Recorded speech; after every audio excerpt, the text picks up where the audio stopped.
Après 6 jours de négociations, le Conseil de sécurité des Nations Unies a voté un projet de résolution soutenant l'accord de cessez-le-feu.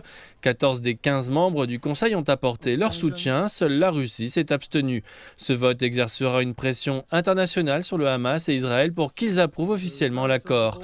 La représentante des États-Unis auprès des Nations Unies a déclaré que le soutien à la résolution et à l'accord de cessez-le-feu était essentiel pour la population de Gaza. Ce Conseil et les pays de toute la région dans le monde ont approuvé cet accord. Le Hamas peut désormais constater que la communauté internationale est unie. Unie derrière un accord qui sauvera des vies et aidera les civils palestiniens de Gaza à commencer à se reconstruire et à guérir.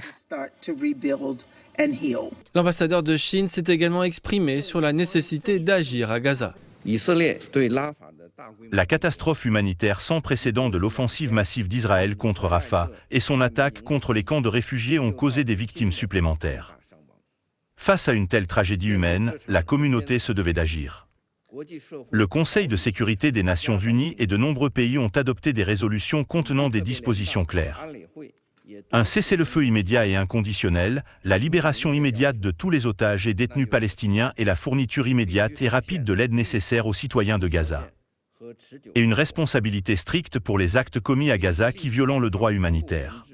Le plan de cessez-le-feu prévoit 3 phases distinctes. La première phase prévoit un cessez-le-feu total et complet immédiat, la libération des otages, la restitution des dépouilles et l'échange de prisonniers palestiniens. La deuxième phase consisterait en une cessation permanente des hostilités. La troisième phase comprendrait un plan de reconstruction de Gaza.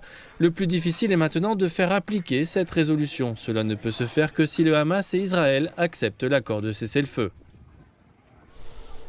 Et le Hamas a accueilli favorablement la résolution. Dans une déclaration, le Hamas s'est dit prêt à coopérer avec les médiateurs pour mettre en œuvre les principes du plan. De son côté, le Premier ministre israélien Benjamin Netanyahou a déclaré que Joe Biden n'avait présenté qu'une partie de la proposition.